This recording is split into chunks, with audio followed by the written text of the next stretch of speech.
No. Oh, there you go. So, uh, for Keegan's sake, if not for anyone else's, just give a quick intro to the bits of the Zohar. We have been looking, usually just picking out a random bit from the relevant parasha each week. The Zohar, just as a reminder, is a just massive, messy, crazy anthology of mystical traditions that are ostensibly commentaries on the Torah, but more often than not go off on wild tangents and contain all sorts of layers of Jewish tradition from previous kind of 1,000 years before the Zohar is published at the end of the 13th century. Some of it is probably from the rabbinic period, genuinely in the first few centuries CE. Some of it is medieval at the time the Zohar is published, and lots of it's probably somewhere in between. So we don't really have a great sense of its publication history, how it evolved. It sort of comes to light all at once in a very controversial fashion at the end of the 13th century, to the extent that for a while it was unclear whether it would be accepted as being a mainstream part of Jewish tradition, but eventually is. And in the one of the three schools of Kabbalah is the speculative Kabbalah, Kabbalah Iyunit. The Zohar is kind of the main text of that, in which it kind of explores the Torah, gives us theological underpinning to the understanding of the Torah, which is very focused on particular aspects around gender, around how we conceive of God in what's called the Sefirot, which we're not going to get too much detail with, and generally kind of supernaturalism, which is what we're going to see today. Because the bit we're looking at today is, unsurprisingly, for the beginning of the Joseph story, about dreams. So I thought we'd read a short sugya from the Zohar about dreams, and then I've also got a modern text. That's one of my favorites about dreams, which builds on what the Zohar teaches, that if we have time, we can look at as well. Okay, so that's the wrong button. Go away, notes. I'm going to share my screen. So hopefully you can see the text there. That one. Everyone see that? Yes. Cool. Thank you, Louis. Okay, we're going to start. I'm just going to make it a little bit bigger. We're going to start where the green text is highlighted here. Now, this is what's called the Pritzker Zohar. It's a translation done by Danny Matt. The reason that we're going to rely on the translation, which is unusual, usually we want to have the Hebrew in front of us, because Zohar isn't written in Hebrew. It's written in an invented arbitrary form of Aramaic, which is itself meant to hide the teachings from the common people who wouldn't be able to access it. And this modern translation, which is known as the Pritzker Zohar, because it was sponsored by the Pritzker family over the course of 20 years, it was actually a really high quality, academically sourced, very sensible translation with excellent footnotes, which we might take a look at, which help to give a lot of context that the regular text wouldn't. So actually, the Zohar, unusually, is a kind of text that's better studied in a language that you understand, because it's less about the words themselves and more about the meaning behind the words. One more thing to say, just as introductory thing, is that ostensibly the Zohar is written almost like the Canterbury Tales, as the story of a group of rabbis following around Rabbi Shimon Bar Yochai in the 2nd century in the land of Israel and the Galilee predominantly. And so usually there's some framing of the story that's included, and then it kind of goes off and goes into interpretation and narrative in surprising and unusual ways. So as we can see here, they're starting by interpreting a verse from our parasha coming up this week, Vayeshev, where we, of course, read the very beginning of the Joseph story and those famous lines, Joseph dreamed a dream. So who wants to read first for us? I put everyone on mute, but if you are reading, please take yourself off mute. Actually, Lorraine, I forgot to put you on mute. So do you want to start reading for us since you're already there? Yeah, is that okay? Can you see? Yes, I can see. From Rabbi Haya opened from there. Yes, please. Yes. Rabbi Haya opened. He said, "Hear my words. If there be among you a prophet of Yahweh, in a vision I make myself known to him. In a dream I speak with him." Numbers 12:6. Come and see how many rungs upon rungs the Blessed Holy One has made, all standing atop the other, rung upon rung, this above that, all absorbing suitably, these on the right, those on the left, each appointed over another, all fittingly. Great, so wild poetic language there, right?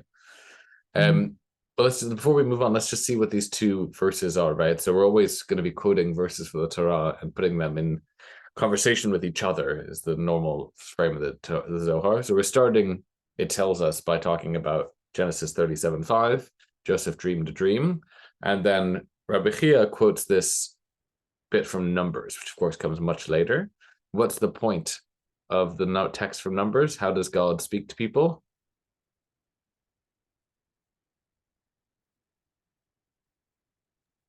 Visions and dreams. Visions and dreams. Thank you, Lee. There's two ways, right? It says very clearly here in Numbers 12, if there is a prophet, I speak to them in a vision, I make myself known. In a dream, I speak. So this leads us to understand that all of the prophets, Moses accepted for a variety of reasons, actually experience their communication with God, which is what prophecy is, in either a kind of waking vision type trance, as Ezekiel does by the riverside, or more commonly in a dream.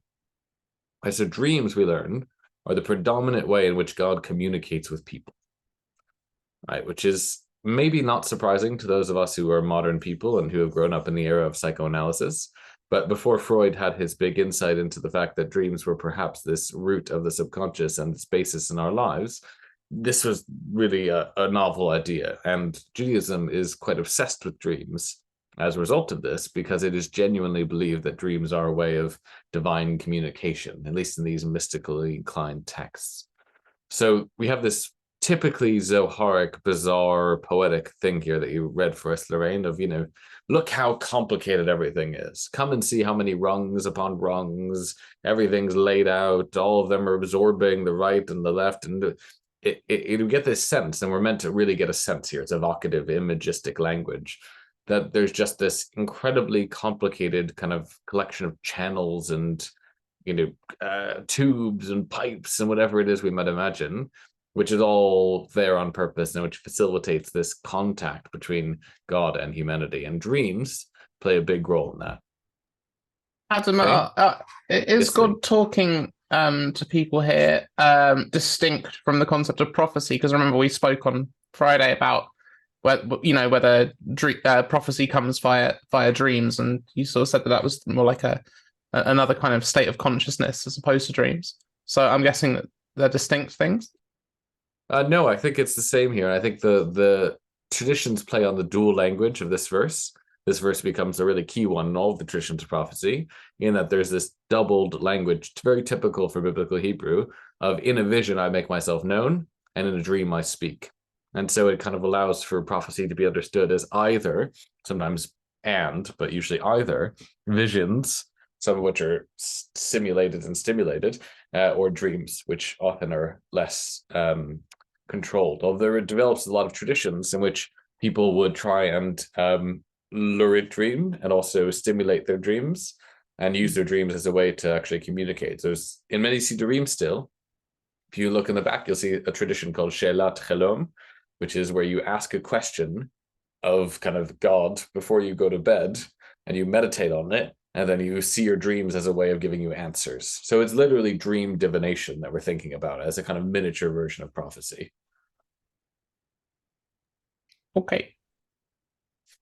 Does the Kabbalah have an idea sorry. as well that we should do? I read that, but maybe I don't know if this is just someone's idea about Kabbalah, that we should literally do what it says in our dreams. So if we have a dream about, I don't know, drinking lots of water, we should drink lots of water. Is that something?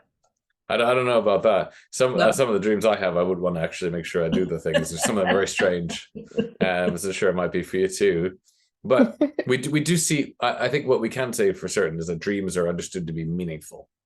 Right. And that's what we'll see a little bit here, which is going to touch on the Talmud and other sources. Is not just the Zohar by any means. It's really a widespread tradition.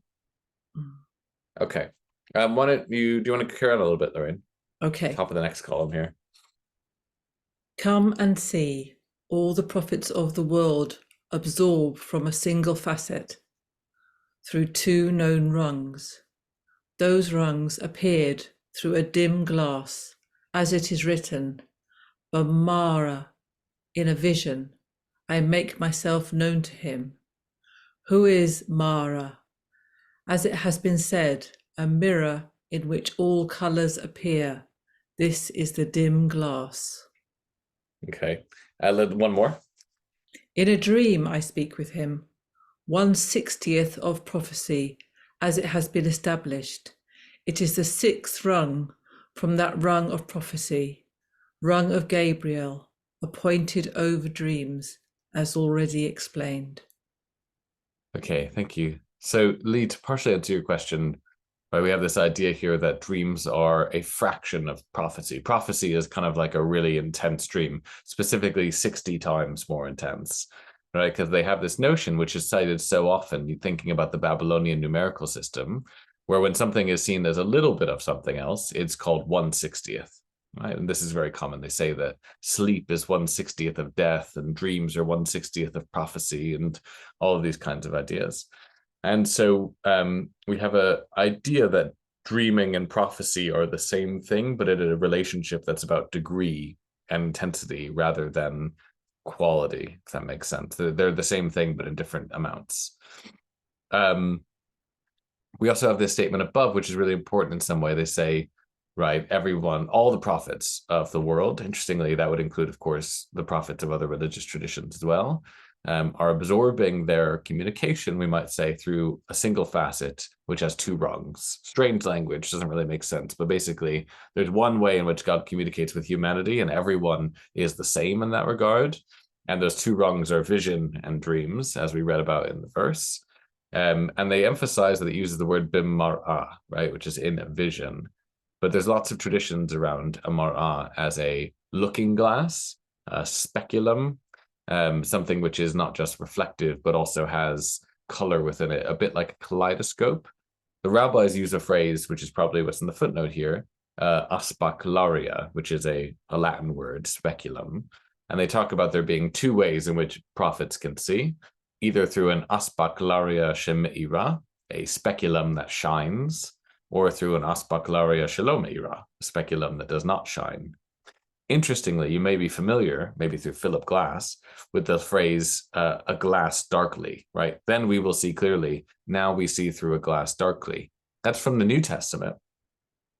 But what the New Testament is quoting there in Greek is the rabbinic phrase, aspacularia shalomeira, a speculum that does not shine. So when, I think it's Paul, I'm not sure, not positive, not the person to ask, when he says, we will see, but now we see through a glass darkly, which becomes in Philip K. Dick's version, scanner darkly, right? What it's referencing is this rabbinic idea that when we see prophecy today, most of us, we see it through a glass that's not, it's opaque in some way. We're not actually able to see accurately. Much like our dreams sometimes are a bit blurred or things are not really clear, right? We don't see things as they are. But we do have the constant possibility of divine communication through dreams. That line, a mirror in which all colors appear, that makes me think of like when you're trying to look through a window and there's a glare on it. That's the kind of thing. Yeah, like the sun hits it. Let's see what the note says. Right, so he says the mirror, the reason they're playing a pun, because mara means both vision and mirror, something you see in. And they draw it into the Sefirot, into the symbolism of the Shekhinah. Well, you'll notice all of this, by the way, is going to be quoted in the Talmud, right? The dream is 1/60th of the prophecy, comes from Talmud and Brachot. Many of the other things here do. So the Zohar is not making this up. It's not unique to the Zohar. It's just building on a tradition that already exists. The Talmud in Brachot actually has a whole bunch of material about dreams. There's like 20 dapim about what if you see this in your dream, it means that, and if you see this, it means that. And here, right, a couple hundred years later, the Zohar is published, we just see an even more spiritual version of that idea that dreams are meaningful. Cool. Thank you, Lorraine, for reading before. Someone else want to read from our second Come and See? Highlight it in green. Okay. Thanks, Lee. Hold on one second. I just need to move the webcams out of the way a little bit. All right. Come and see. Every seemly dream proceeds from this rung, so you cannot have a dream without false material intermingling, as they have established. Consequently, some of them are true and some are false, and you cannot have a dream that does not contain both this side and that. It's really important, by the way. I think it's worth emphasizing. When we say dreams are prophecy, we don't mean like literally all parts of every dream are prophecy. We mean that there's a little bit of prophecy in your dreams, 1/60th, and much of it is just nonsense. Right? As I think any of us who have had dreams will testify, sometimes you wake up and you go, what was that all about? Right? They're not always meaningful, which is actually quite an important insight. Or that which is meaningful about them is hard to discern. Yes, very good. Right. It's not always obvious what part is true and what part is false.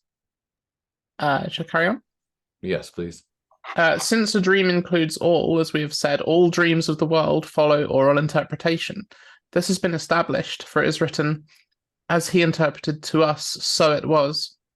Why? Because a dream contains falsehood and truth, and the word controls all, so a dream needs favorable interpretation. Right, just to point out, this is 1,000 years or more before Freud had the same insight that interpreting dreams is critical to be able to understand their subconscious content. Freud himself, as Sharon mentioned, had on his desk actually a copy of the Zohar in German. Someone once asked him about it, and he said, "Well, I don't really understand it, but I think there's lots of pearls of wisdom in there." And unconsciously, actually, the Jewish tradition really gave birth to psychology in the modern world, partially because it understood dreams and other manifestations of our behavior as representing a deeper reality, whether you call that, the divine communication or the subconscious, the unconscious, etc. So it's really interesting to see that same idea here reflected in the Zohar in very surprisingly clear and sounding quite modern language. Okay, let's do a bit more, Lee. You're on a roll. Okay.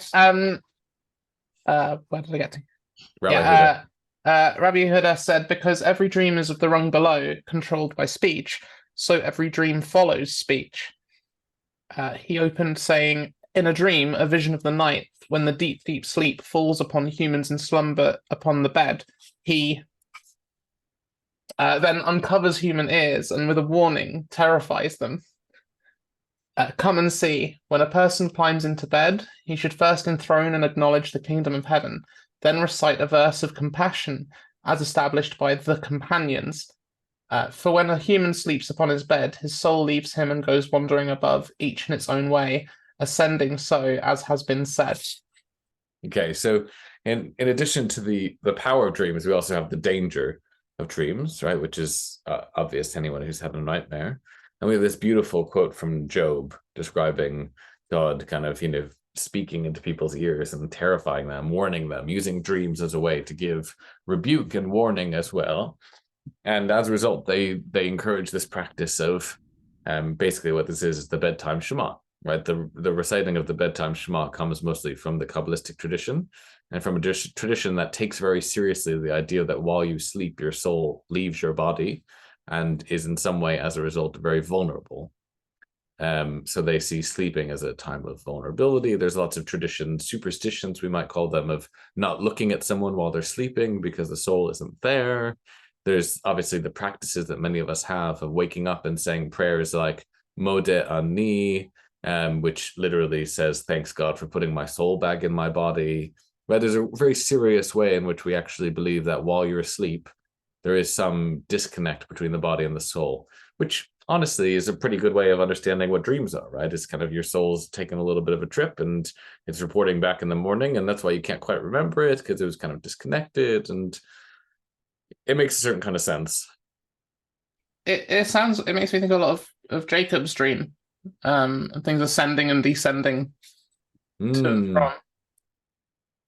Yes. Oh, it's interesting, right? He falls asleep and he sees a ladder, right? Which, of course, is very indicative symbolically of that idea of leaving the body, going up, moving around. And rungs that keep getting mentioned. I don't know if it's the same kind of rung, but a ladder has rungs. Yeah, no, it's purposely uses this word dargah in Aramaic, which is the rung of a ladder or the step of a stair, or a kind of level. But it's often visualized in a sense as a vertical axis, a ladder, a staircase, as Jacob, of course, sees the same. Anyone buy this idea that when you sleep, your soul leaves your body?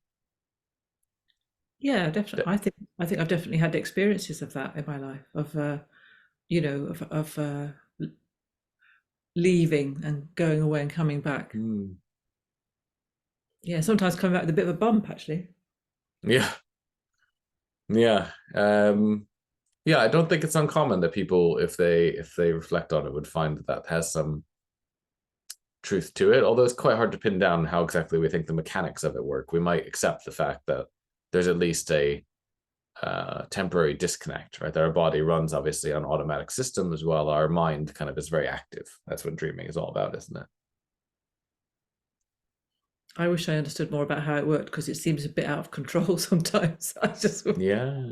But the thing is, I believe, I'm not an expert, but my sense is that the science itself is not very good on how exactly dreams work, where they're generated, how they're generated, why, what the purpose of dreams is also not clear. There's different theories among scientists.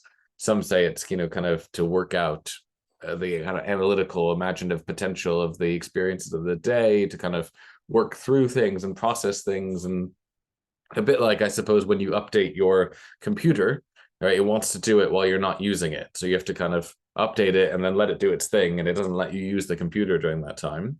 In some way, that, dreams are this similar, we're downloading something, we might imagine in our own modern idiom, downloading something from the cloud, and as a result, kind of the system is a little bit fragile and feels like, oh, I hope it turns on again at the end. And when it does, we're a bit grateful when you hear that noise. It goes, oh, the computer figured itself out. There's a sense of vulnerability to the fact that there's a momentary separation, however we envision it. What does it mean by the companions, capital C companion? That's the Zohar crew. Shimon Bar Yochai and his friends. They call themselves the companions, the chavraya, the fellowship, the squad. The squad, yeah. I think of it as like the Fellowship of the Ring, the Fellowship of the Rung. Oh, this is it. The Fellowship of the Oh, Rung. no. Oh, that's it. T-shirt.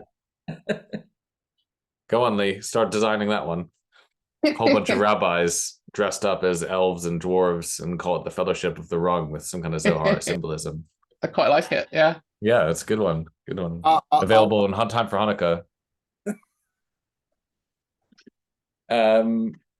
I feel like the people who would get that joke are very few, and they're probably all here, but I appreciate it anyway. Okay. Let's carry on. Someone else want to read for us next from what is written? You have to take yourselves off mute. I'm sure you're all volunteering at the same time. It's so hard to tell. I will, if you want. Oh, thanks, Daniel. Can you just highlight which bit, please? Yeah, we are here in green.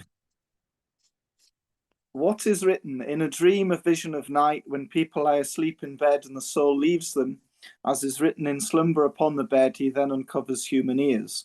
Then the Blessed Holy One informs the soul, through the rung presiding over dreams, of things destined to befall the world, or of things corresponding to the mind's imagining, so that one will follow a path of admonishment in the world. For one is not informed while in a state of bodily vigour, as we have said. Rather, an angel informs the soul, and the soul, the person, and that dream derives from above, when souls leave the body and descend, each in its own way. Okay, so we get this kind of mechanistic description of dreaming here, right? Which is both very kind of medieval sounding and also quite modern in some way. Who is involved in the dream? What are the steps?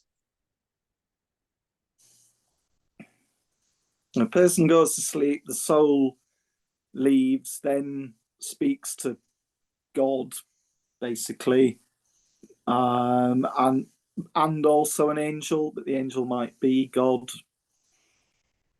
Yeah, it's not quite clear. It seems like God charges an angel with informing the soul about either, it's interesting, this language, right? Either things that are going to happen in the world, or things that correspond to the mind's imagination, which will encourage the person to follow a path of admonishment, right? Of tshuva, of changing their ways.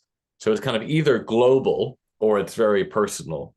But either way, this angel communicates to the soul, and as a result, the soul communicates to the person. And the idea is that when the person wakes up, they've gotten this kind of, it's a bit like the game of telephone, where this message has been passed on so many times. By the time you have the dream, it's like a little bit a little bit wonky, and you can't. It's not immediately obvious, but when you interpret it, when you look at the symbolism and you think about it and you talk with someone about it, the word of interpretation helps to give it meaning. Basically, psychotherapy. That language there where it says, he then uncovers human ears. In particular, this makes you think of listening and the Shema. And explicitly telling us to hear. Is it implying that we don't fully hear while awake? Yeah, it's interesting that it focuses on auditory experience. Of course, prophecy is almost always an auditory experience.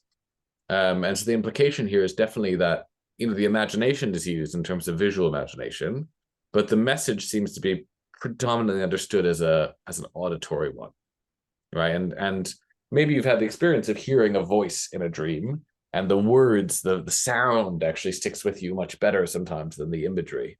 Depends on how your brain works, I suppose.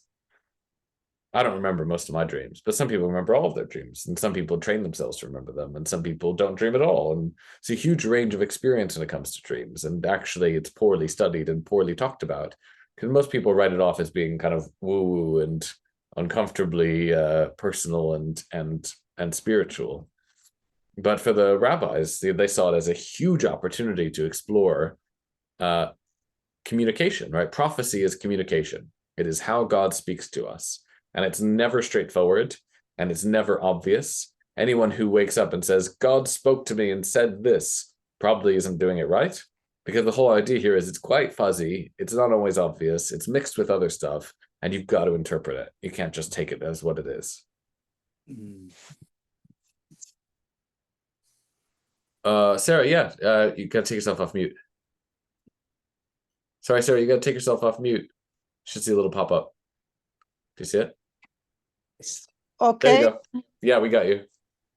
I think somewhere I read or I was taught that falling asleep is not a positive state from point of Jewish thinking,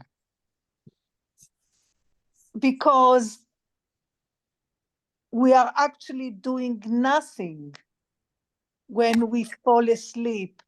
We are not in control, and we are not doing anything while we are asleep that is like kavanah. That there is, I don't know where I saw it that falling asleep is not such a positive, because here the dream, as Joseph had it, it seems to be positive. Yeah. And I've heard the same idea, and I think it reflects the approach of mysticism sees a lot of meaning and value in the passive experience of listening. It's a kind of meditation, sleeping, right? You're not doing anything. You're right, you're not doing mitzvot. There's no halacha of dreaming. There's nothing that you can do. Yes. But from the mystical point of view, that's not really the concern, right? The Zohar doesn't really care. What it cares about is that's an opportunity to hear, right, as while you're asleep. You pay attention. So, but I can absolutely see how a more rationalistic, halachic focused version of Judaism would be like, sleep is useless. Sleep is a waste of time. You could be doing mitzvot. Sleep less. And I have seen that, right? There's lots of particularly kind of Ashkenazi, Eastern European stories about rabbis who, they only slept 2 hours a night, and they studied Gemara with a bowl of ice in front of them. So if they fell asleep while reading, they'd wake up again. All these kind of stories about sleep deprivation, because the idea is, well, you should be doing a mitzvah. Here you have something very different, right? It's a very, very different aesthetic of what the role of sleep is. Okay. It's an interesting contrast, right? Because both coexist in Judaism. And that's so often the case, that the mystical and the rationalistic, whatever we might call it, the non-mystical, often they have a very different take on the same things. But I think in this case, obviously I'm biased, the mystical has probably got better Torah support, because a lot of dreaming happens in the Torah, and a lot of the encounters with God happen in dreams, and a lot of the dreams and a lot of the sleeping is actually really significant, right? Sleep happens a lot. Almost everyone has a vision or a dream, something involving falling asleep. including Adam, right from the very beginning, all the way through to Moses. Yes. Yeah. And yes, and also the creation of Adam, of Eve. It's also, or Adam comes through sleep.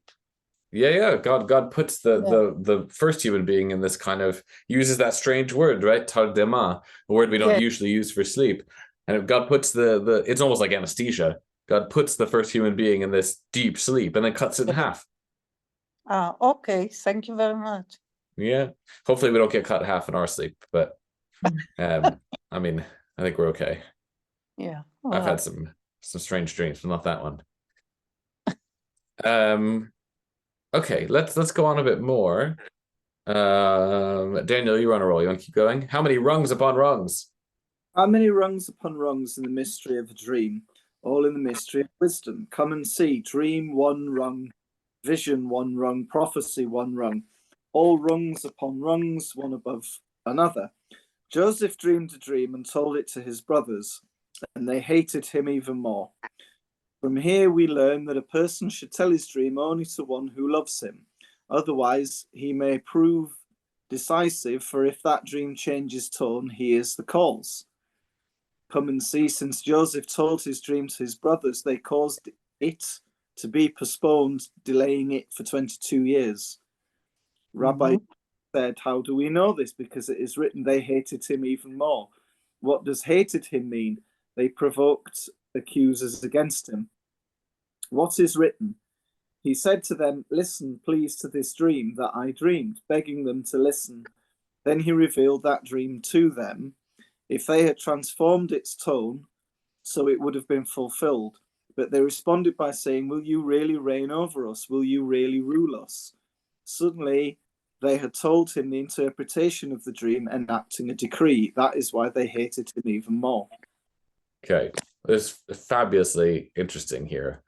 Because what this whole passage is telling us is A, who you tell your dreams to matters, but B, whether the dream comes true or not depends on how it's received by the person you're telling it to, right? Like the dream's actual reality is not fixed until it's spoken aloud, and then someone reacts to it, and then as a result, it kind of, the meaning it takes on is a result of the encounter that someone has in engaging with it and interpreting it. Literally, the interpretation defines the dream, which is, I mean, obviously deeply rooted for modern psychology in the basis of why dreams are useful, is because interpretation can shape the understanding, and as a result, it can shape behavior in someone's life.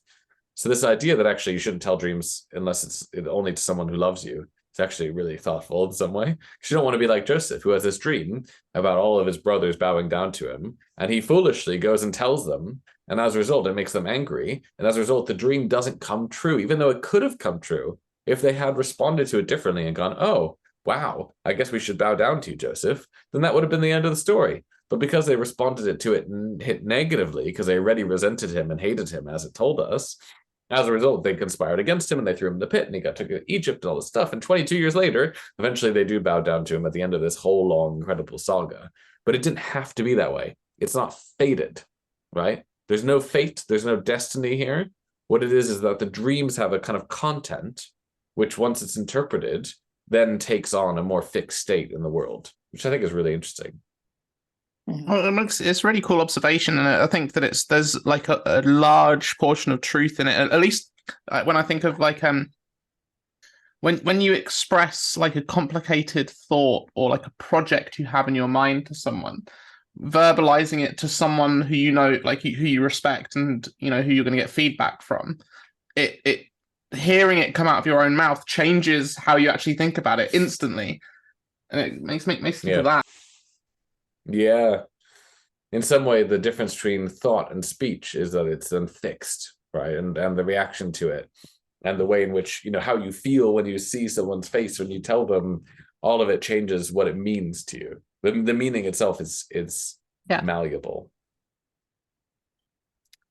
So it's interesting, right? Because we have this tradition that really affirms that dreams are meaningful, that they are divine communication, but also that the meaning is actually somewhat fuzzy, right? And it's not clear which is truth and which is false. It's not clear what it means, which is kind of divine communication.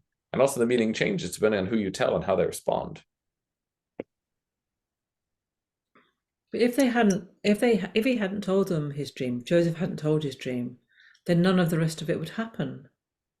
So then we get into this kind of destiny fatalist point of view where we go, well, he had to tell them his dream in order for them someday to bow down to him.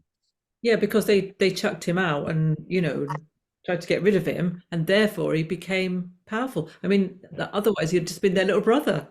Exactly. Yeah.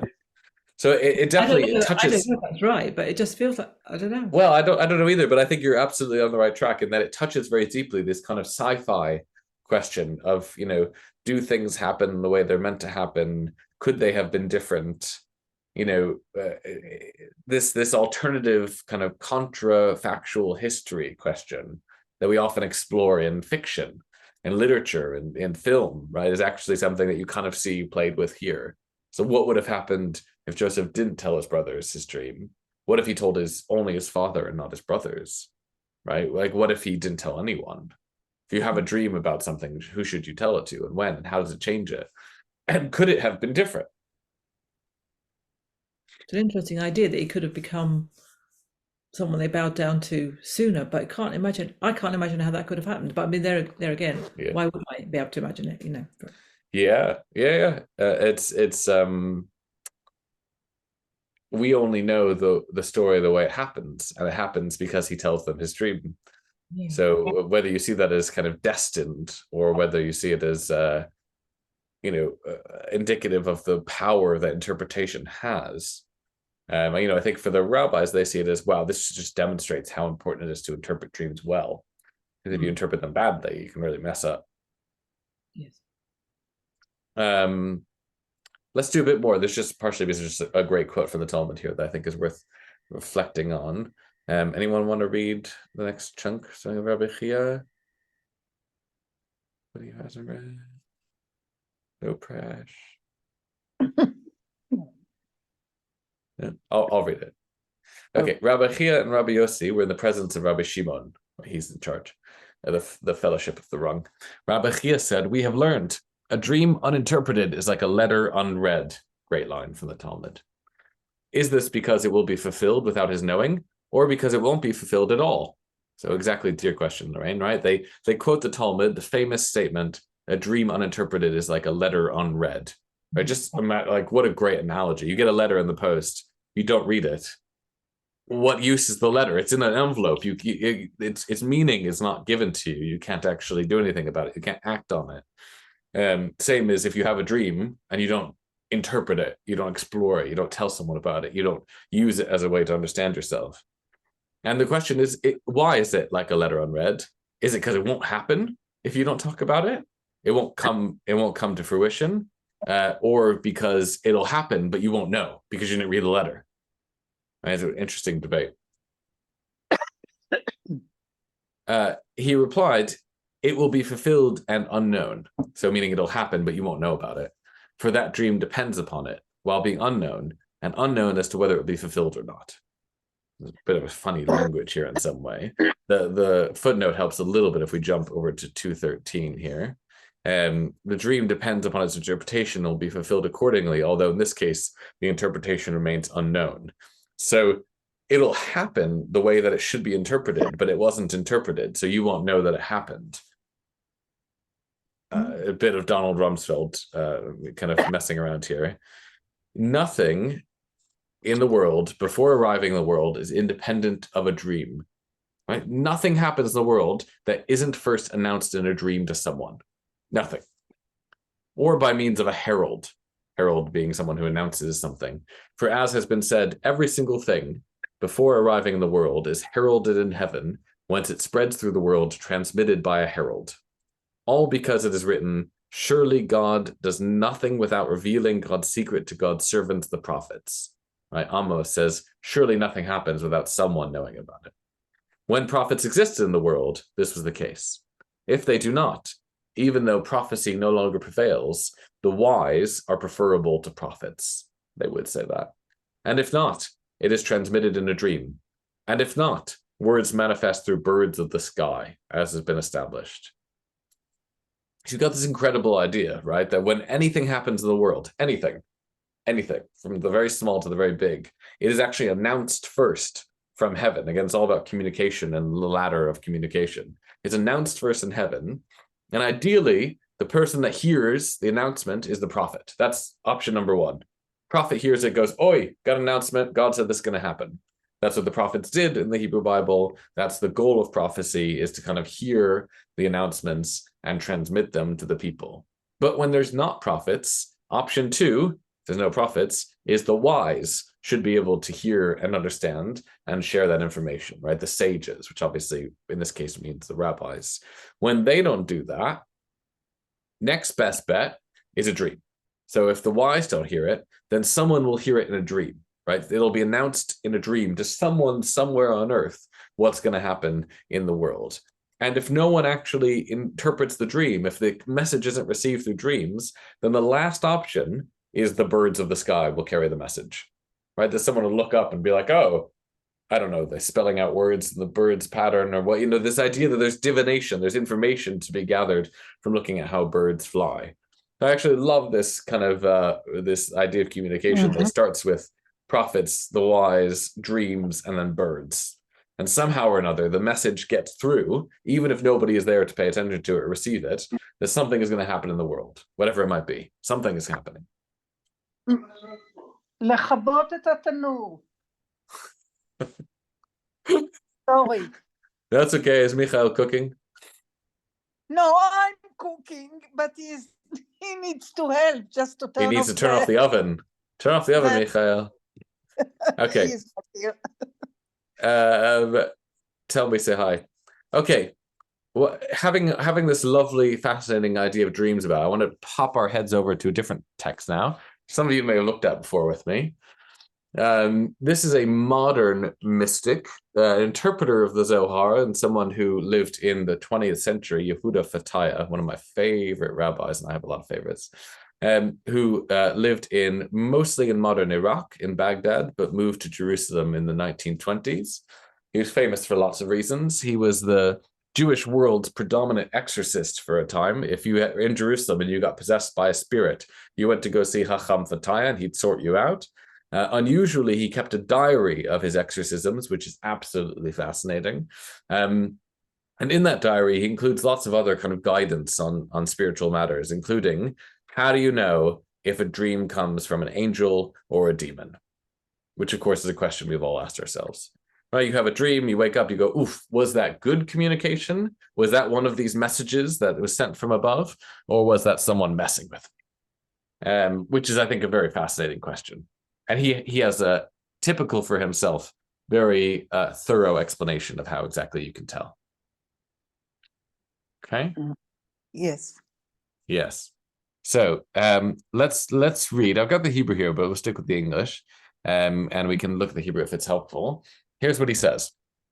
This is the general rule. A dream that comes from an angel is orderly, not a jumble of different topics, one within another. It also doesn't frighten and terrify you when you see the dream.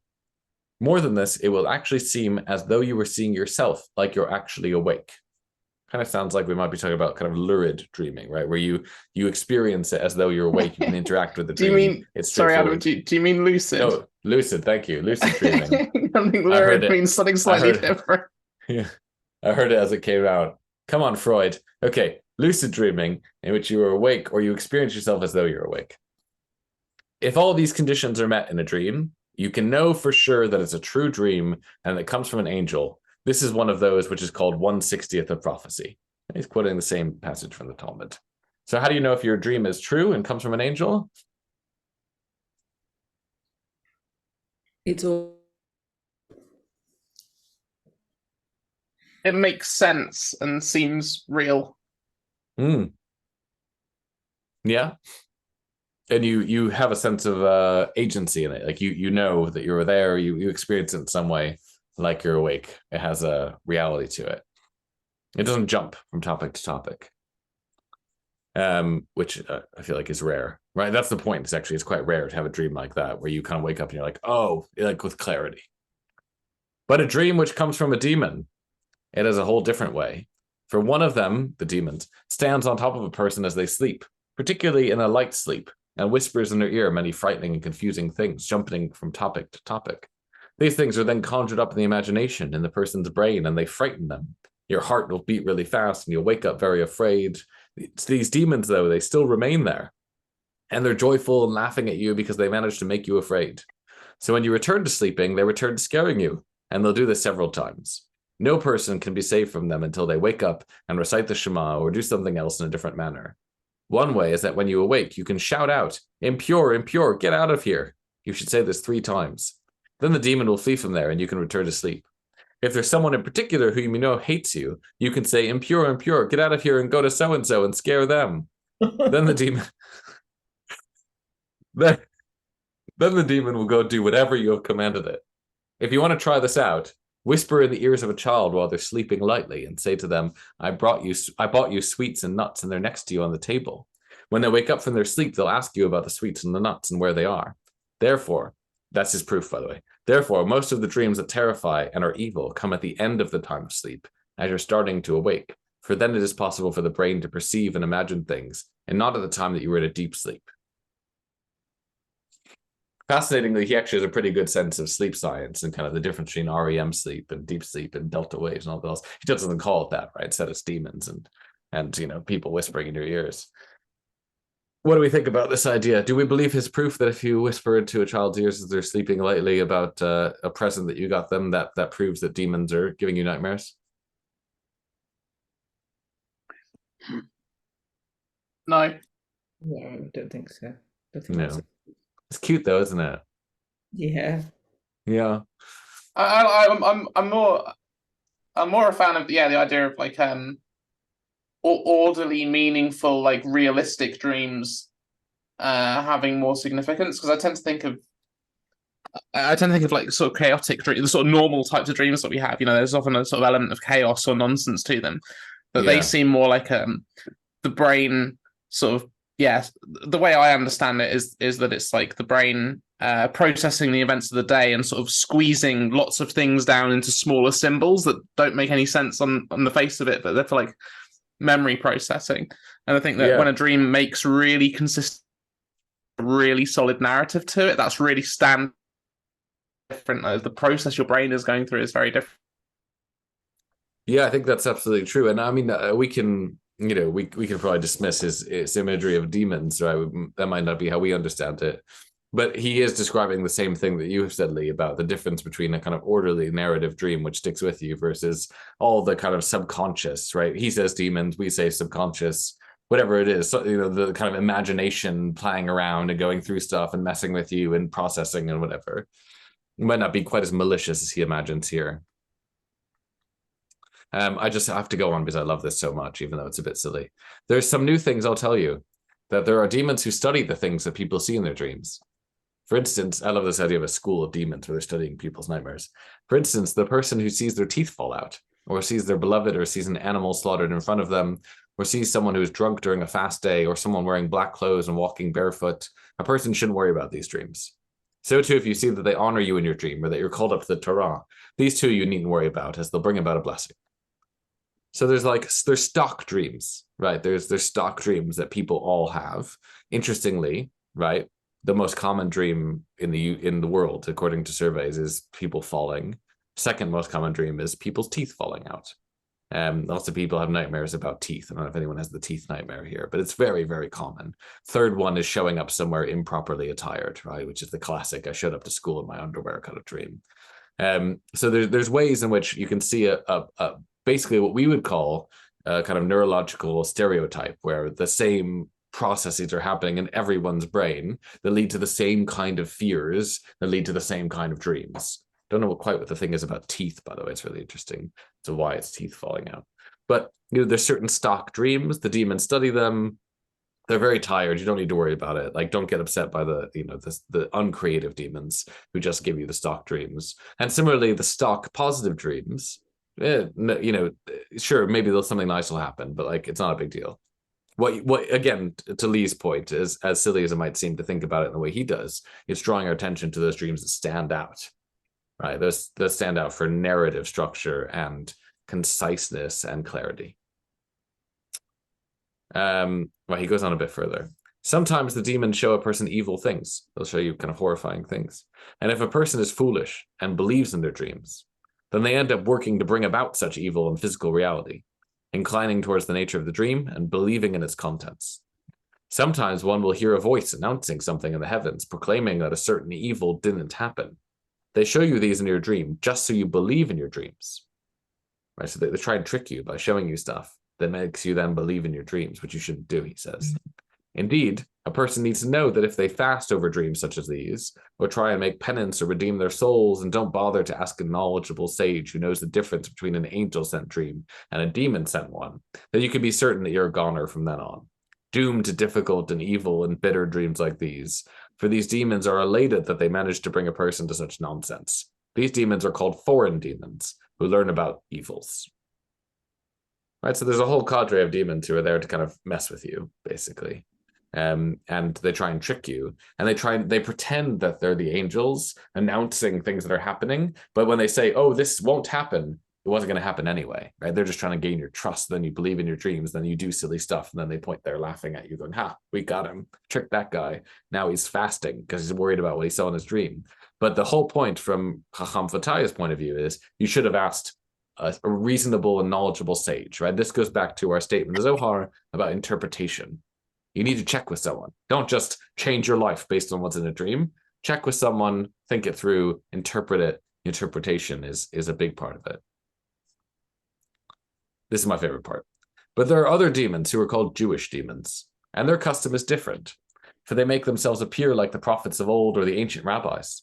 Sometimes they make themselves look like the sages of Israel, or like a studious and famous rabbi who's deceased, with a big long beard and a crown on their heads, or like other saintly or righteous people. Sometimes they say that they're Abraham, Isaac, or Jacob, or even Elijah the prophet, or some such.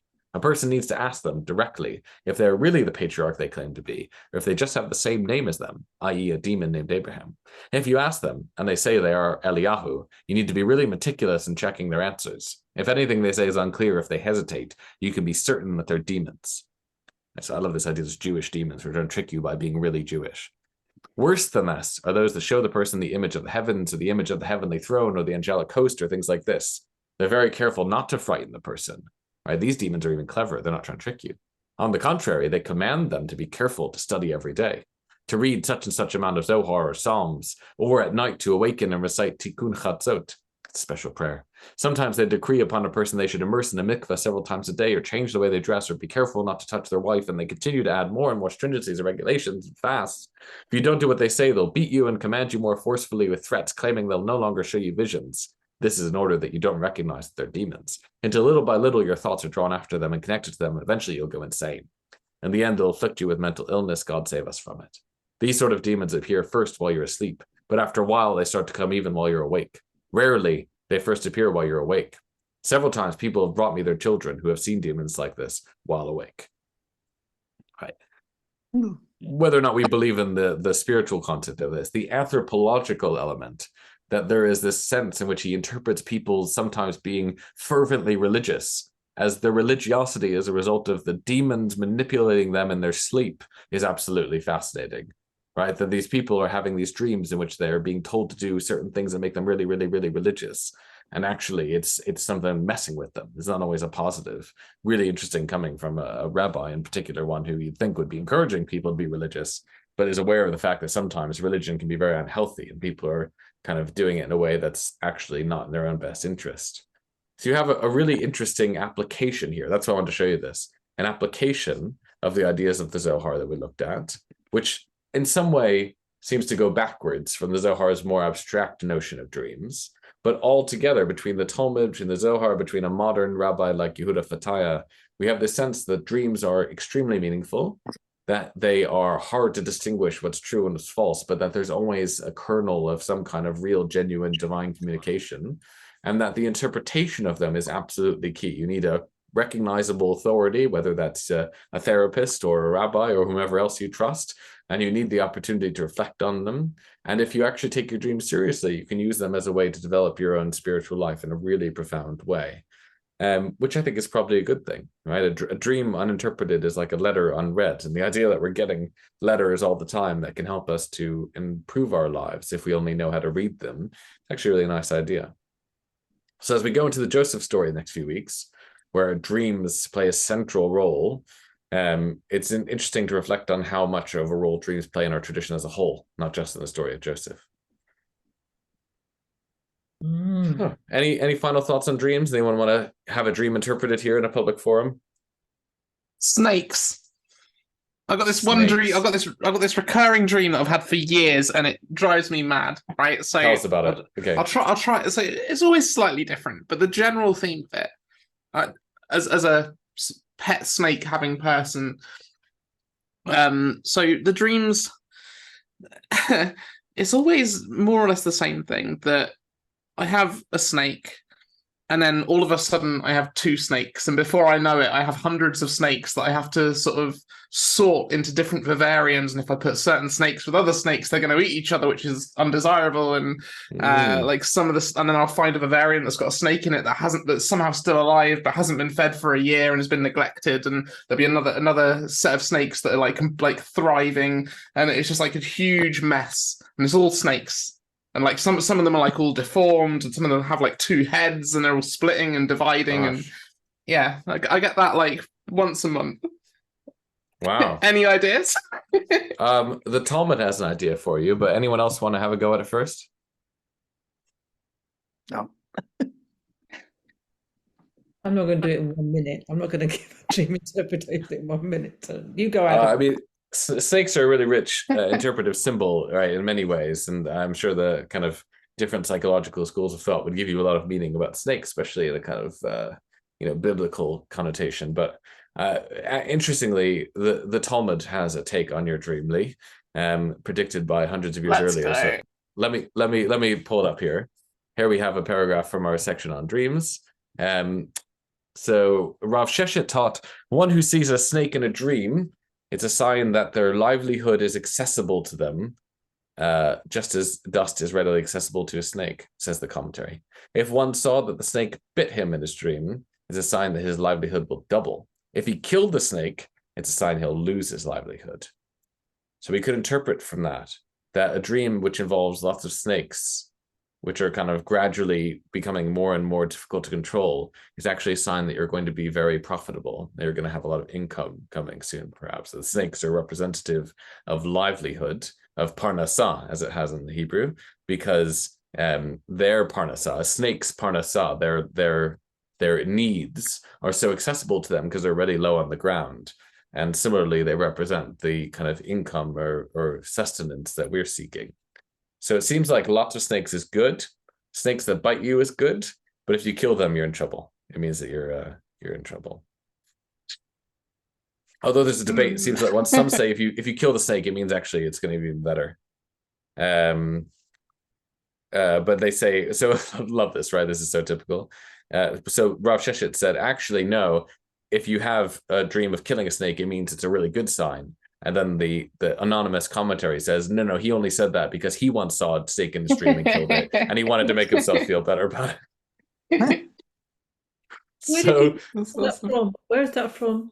This is the Talmud. So there's this long passage in the Talmud, around the pages 50 through 60. There's kind of a whole chunk here involving different symbols in the dreams.